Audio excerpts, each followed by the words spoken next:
एक बार कुछ समुद्री नाविक एक बड़े जहाज में समुद्री यात्रा पर निकले। उनमें से एक नाविक के पास एक पालतू बंदर था। उसने उसे भी अपने साथ जहाज पर रख लिया। यात्रा प्रारंभ ही हुई थी कि जहाज कुछ दिन की यात्रा के बाद समुद्र के बीचों बीच पहुंच गया। मंजिल तक पहुंचने के लिए नाविकों को अभी कई दिनों की यात्रा करनी थी।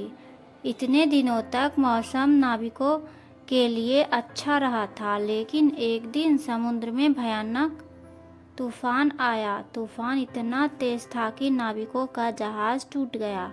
नाविकों ने जहाज को बचाने की बहुत कोशिश की, लेकिन अंततः जहाज पलट गया।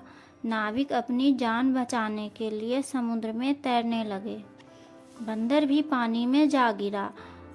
उसे तो तैरना आता ही नहीं था। वह डूबने लगा और उसे अपनी मौत सामने नजर आने लगी। वह अपनी जान बचाने के लिए चीख पुकार मचाने लगा।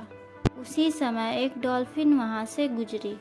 उसने बंदर को डूबते हुए देखा तो उसके पास गई और अपनी पीठ पर बैठा लिया। वह बंदर को लेकर एक द्वीप पर चली गई, तैरने लगी। द्वीप पर पहुंचकर डॉल्फिन ने बंदर को अपनी पीठ से उतारा। बंदर की जान में जान आई। डॉल्फिन ने बंदर से पूछा, क्या तुम इस स्थान को जानते हो? हाँ बिल्कुल, यहाँ का राजा तो बहुत अच्छा मित्र है, और तुम जानती हो कि मैं भी एक राजकुमार हूँ।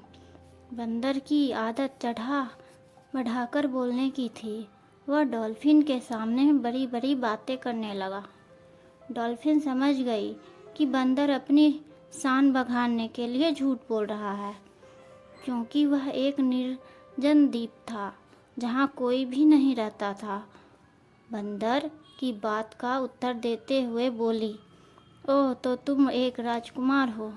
बहुत अच्छी बात है, लेकिन क्या तुम्हें पता है कि बहुत जल्द तुम भी इस द्वीप के राजा बनने वाले हो? राजा और मैं कैसे? बंदर ने आश्चर्य से पूछा।